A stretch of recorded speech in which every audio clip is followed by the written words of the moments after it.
Standing before you is Honorable Joyce Atieno Sogo Bensouda, woman representative of Homa Bay County. I've just landed and I've found a confused country. I'm shocked that I don't know where to take the mantle from. I've walked into the parliament and I've seen even sittings there are contrary to the way it's supposed to be. We are fooling Kenyans. I'm seeing Kenya Kwanza today have occupied spaces for Azimio. What is it that they're trying to demonstrate? As I was coming to parliament, I've seen heavy security roadblocks. What is wrong in this country? I'm from Namibia where we were moving smoothly. I came here knowing very well that debate on finance bill was going to run 2 weeks. What was the rush? A question to ask. What is it that leaders cannot be honest? The 13th parliament is not being truthful as to why we were elected. I've also heard before I left the country, when even members of the government were complaining that they don't know how to dodge, themselves they are under captivity. They cannot be open. Some of them even complained and confirmed that they were whipped to State House so that they are able to make sure that it is yes. I was shocked to read in the social media. I don't know whether content creators were the ones who were lying, to hear a senior government officer in this government talking about no projects would go to places where are going to reject the finance bill. Are we elected to play with Kenyans? Are we ready to serve this country? Are we ready to represent as per the Constitution 2010? I'm shocked. I don't know where to take the mantle from as a woman. I think this country requires adequate and thorough leadership. What is taking place is wrong. As a project planner, what ought to have come first, in my own view, he was the one who was driving this mantle. The Debt and Privatization Committee was supposed to table for this country what is the level and the state of this country in terms of loans, in terms of guarantees given. That would have been the first cycle. The second cycle now was supposed to be the budget to be read, that which I've found being read in Parliament with a section of legislatures. It is sad. This is a budget which is going to be managed by taxpayers' money. From there, Kenyans were supposed to ask themselves, are we ready to finance and afford to implement the proposed budget?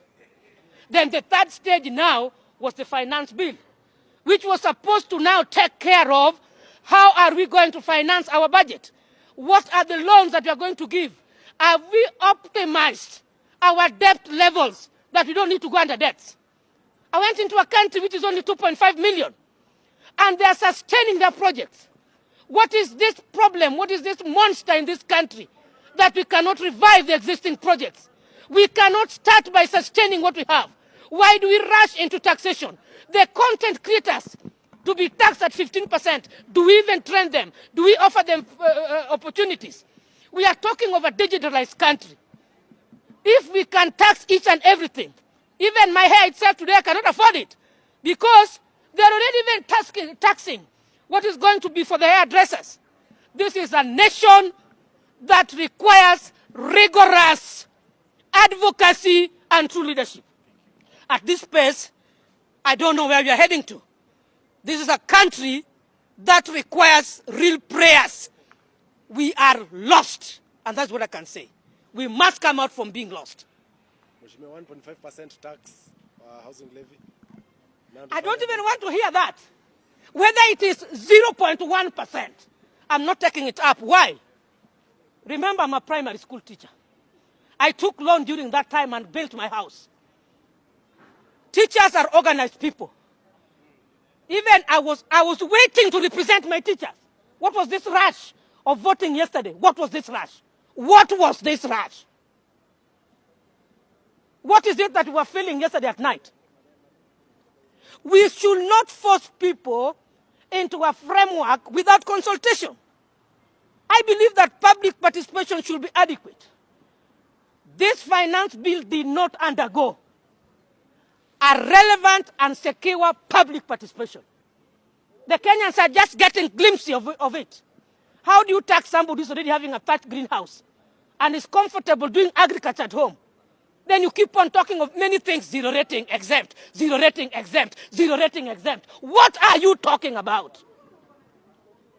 It is a pity. There are people who have retired, they're old. Will they be coming to Nairobi here and many places to secure for their rental collection? Even we are told that even the houses after they are being built, they are going to be subjected into tax, that somebody is going to be put to collect your money. How is it going to benefit me? People are supposed to be staying in different places and advancing.